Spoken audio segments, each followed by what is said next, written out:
Dobar dan, pozdrav svima, dobrodošli na još jednu recenziju. Vani je 35 stupnjeva, ovo dijelo je jako vruće, tako da ćemo biti jako brzi sa specifikacijama. Današnju emisiju vam je omogućio Repli Motors, to je Triumph Split, i jedva sam čeka provozat ovo, jer znate da volim ove malo divlje motore sa sportskim duhom, a ovo je upravo jedan od njih. Red na 3 cilindra, klasično za Triumfa, možemo očekivati jako dobar okretni moment, naročito zato što su 3 cilindra, tako da mislim da će biti jako zabavan motor. Radi se o Triumphu Street Triple 765 RS. To je zapravo full oprema, najbolji model ovoga motora koji možete imati. Na prvu izgleda jako čudno, meni se bilo teško priviknit, međutim nakon svega 10-ak minuta mi se sve više počeo sviđat. Pričamo o izgledu. Što se tiče nekakve opreme, motor ima i tempomat, modove vožnje, traction control, sve ono što jedan mladić može poželiti. Najspecifičnije od svega je šta je Brembo prednji kočioni cilindar, prednje čeljusti, stražnje čeljusti, amortizer volana nažalost ne ide u osnovnu opremu, to je dodatna oprema koja se treba naručiti i mislim da je ovo prijeko potrebno za svaki motor, kako to već znate. Jako mi se sviđaju ovi retrovizori na ručkama, najčešće znamo vidjeti ovakve sa AliExpressa koji su jako loši, međutim ovo je jako čvrsto, preglednost dobra. Finiš samoga motora, evo samo što ga gledam, fantazija. Znači prekrasno izgleda, boja, svega ovdje što vidite stvarno izgleda jako kvalitetno. A najzanimljivije je što naprijed ima šova ovjes podesivi, a natrag Olinsa. Uz malo specifičan izgled i ovu žutu boju di nas podsjeća na nekakvu osu ili pčelicu, motor vam nudi quick shifter, bliper. Motor ima 6 brzina, također natrag gumu 180, naprijed 120, klasično 2017. Visina sjedišta je 82,5 cm, znači da će moći neko i malo niži sjest na njega. I ovako mi se doima motor doista nizak i mali. A to je naravno sve dok ne sjednemo na njega i onda ovdje možete vidjeti koliko još ima mjesta. Znači može ga voziti neko i viši.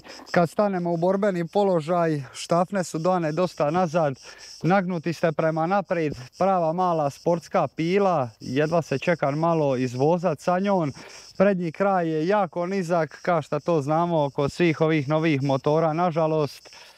To ne odgovara populaciji od 2 metra, ali vjerovatno bi mi pasao u vožnji pa bi nekako malo i prigrmio ovaj niski kraj. Prednji također, naprijed imamo i vizir koji je također dodatna oprema, mali ali definitivno pomaže u vožnji. I svega 188 kg, nešto mi govori da će biti ovo opaka zvijer. A ja bi sad više prestao pričat i idemo se malo provozat.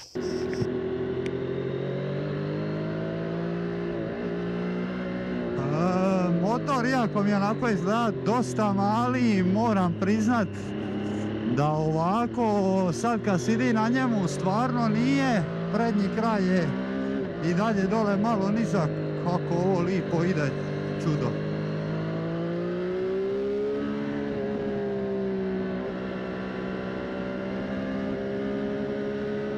Za naked motor top.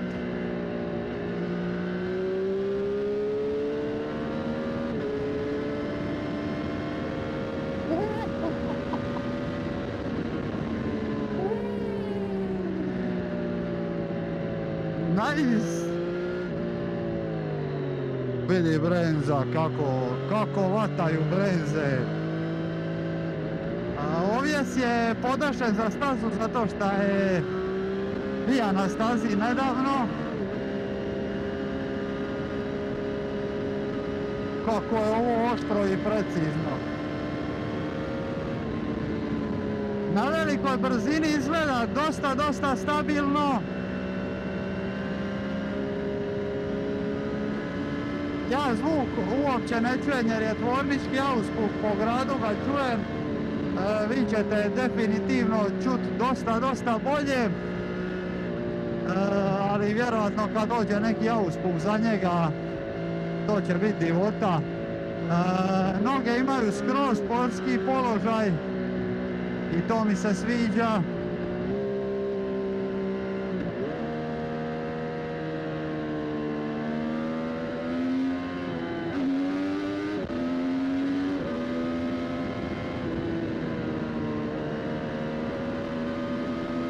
Bolestan gas ima, malo ono trzav i nervozan, ali od ovako ludog nakeda drugačije nisam ni očekivao.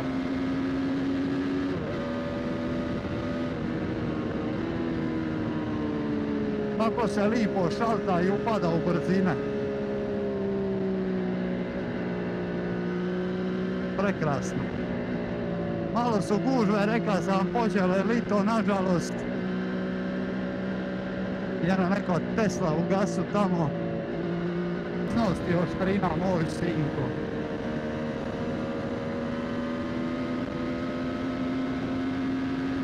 I evo, čak i ovako na velikoj brzini je jako stabilan. Iako dobivamo stvarno dosta vjetra u prsa, jer ipak je naked.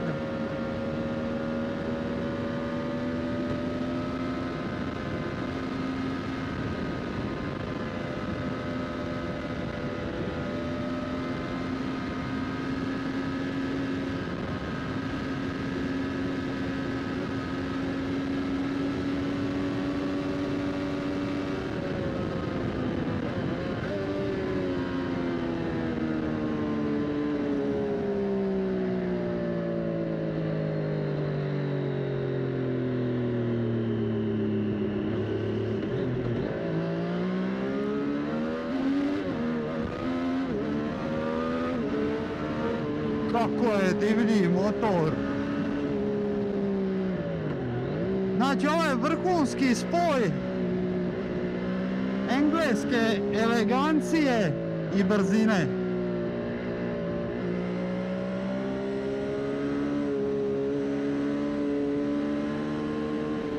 Ovo ide na kolino bez greške. Kako se lipo šalta, ma!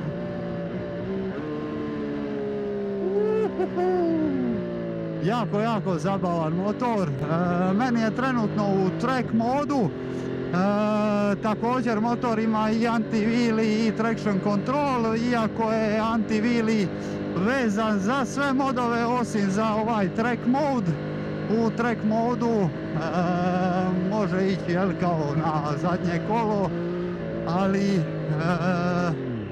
traction control je i dalje prisutan onda kad nam najviše treba.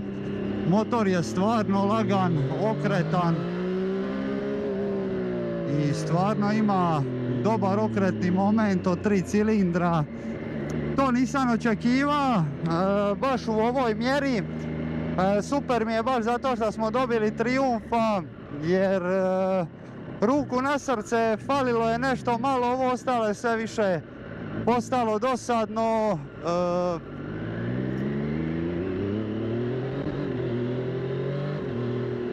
Svi se većinom samo ponavljaju, nema ništa ono novo i onda ovo dođe kao pravo osvježenje za nekoga ko voli sportski motor.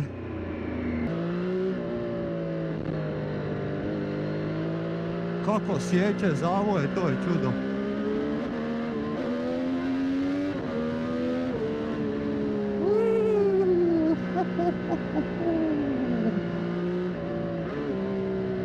Ovo je pravi užitak voziti. Nešto se i naoblačilo ko da će kiša, a valjda neće dok smo na recenziji. Da vidimo sad ovdje na kratke zavoje, ovo su dosta kratki zavoji, ovdje nemamo baš neku preveliku brzinu. Ali lipo mu stoje zato što je motor ono dosta kompaktan, prelako ga je prebacivati na drugu stranu i ovo bi definitivno bilo zanimljivo provozat na stazi. Olis nazad i šova naprijed, pa malo je reći da odrađuju vrhunski posao.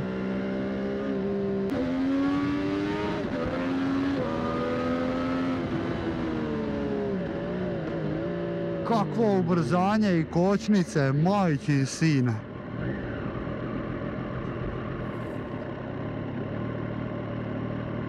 Čak je i dobar za okrenit ga ovako, ima dobar Einschlag. I za razliku od MT-09, ovo se može kontrolirati.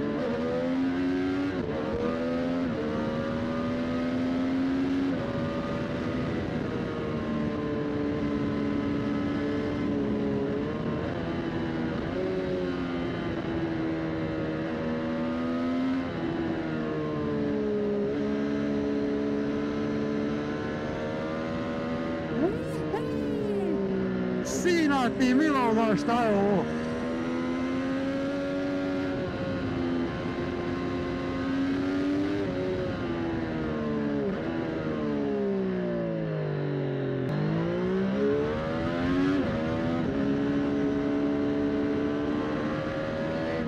Motor okida, koči, ima stvarno mista. Za nekakvu dalju vožnju mislim da baš i nije nešto pogodan, ali za recimo otići se vikendom izgasirat, provozat, a i otići popit kavu nije loš. Znači motor nije prejak, nije preslab i tu bi ja recimo u usta uzeo iako je snažniji MT-09, ali MT-09 on se otima iz ruke, a ovo je upravljivo čak i kad sam u ovome track modu, znači jel, kad nema nikakvih ovih aidova za vožnju. Znači možeš isključiti sve kontrole i motor i dalje kida i možeš ga kontrolirat. A zar to nekako i nije poanta motora? Šta će mi ono da ga ubija struja, a ne možeš ga onda iskoristiti? Quick shifter mi je i bliper jedna možda od najdražih stvari i tako je motor lagan sa 188 kg za ovu moju vožnju. Top. I super je što su napravili ove retrovizore na kraju ručica, jer ono mi ukvari ovakvu vrstu motora, ovako motor izgleda dosta više sportski, a i samim time profesionalnije, jel?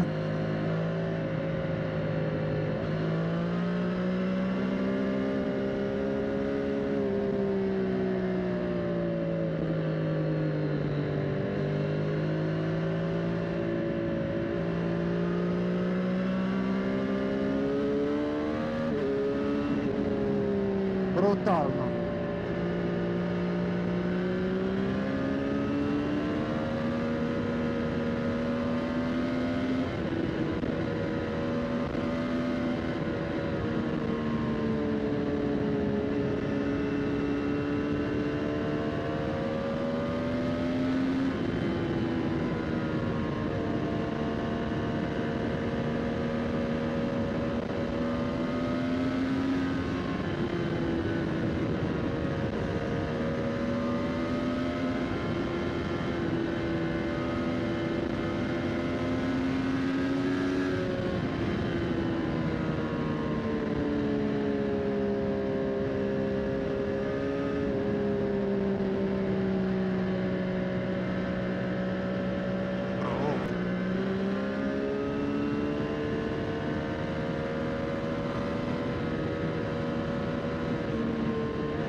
Kočnice na gotovo svim novim motorima su fantastične.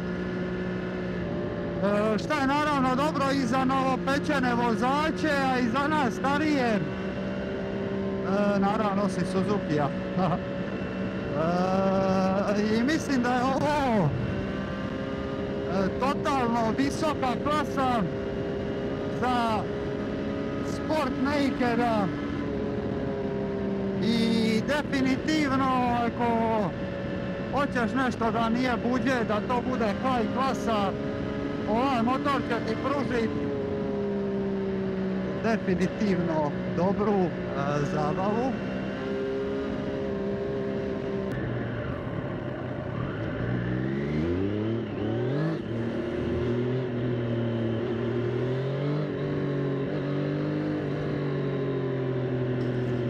Evo smo došli do kraja i još jedne recenzije. Skuhali smo se, zabavili smo se, da li je Triumf tabu tema, rekao bi ne više. Definitivno mi je zanimljivo probati nešto novo na tržištu, kod nas ih stvarno nije bilo dok se nije otvorio ovaj ovlašteni dućan. Jako je bilo teško doći probat, pa samim time onda si skeptičan, jel, ako ih nema baš po cesti. Međutim, ovaj motor, performanse fantastične, amortizer volana, čak i kad sam ga isključio mislim manualno, pokazao se dosta stabilan, iako na baš prevelikoj brzini osjeća se prednji kraj da je lagan. Međutim, naked motor kad ide preko 200 na sat nije baš lako kontrolirati. Šta se tiče položaja sidenja, sportski je, rekao bi, gotovo trkači.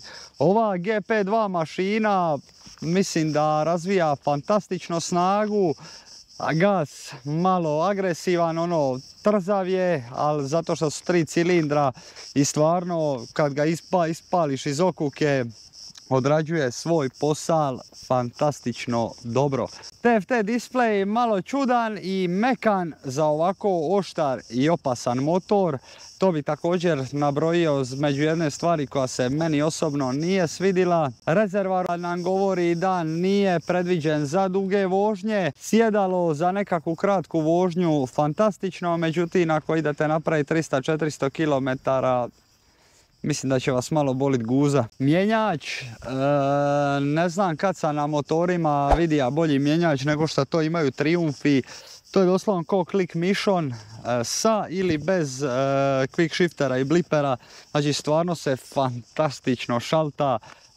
Užitak ga je vozit, prednji kraj nervira me što je jako nizak, međutim to su ti moderni motori, sido da su naprijed mali. Što se tiče položaja meni savršeno odgovara, samo da su malo taj prednji kraj podigli, ali onda bi izgubili na tom aerodinamičnom dijelu, iako kao naked motor nije nešto aerodinamičan, ali definitivno za motor, za ići se provozati, izguštati, izdivljati, čak i otići na stazu, mislim da je odličan izbor. Da li bi ga vozio na stazi? Da. Da li mi se svidija? Da. Da li vrijedi para? Definitivno.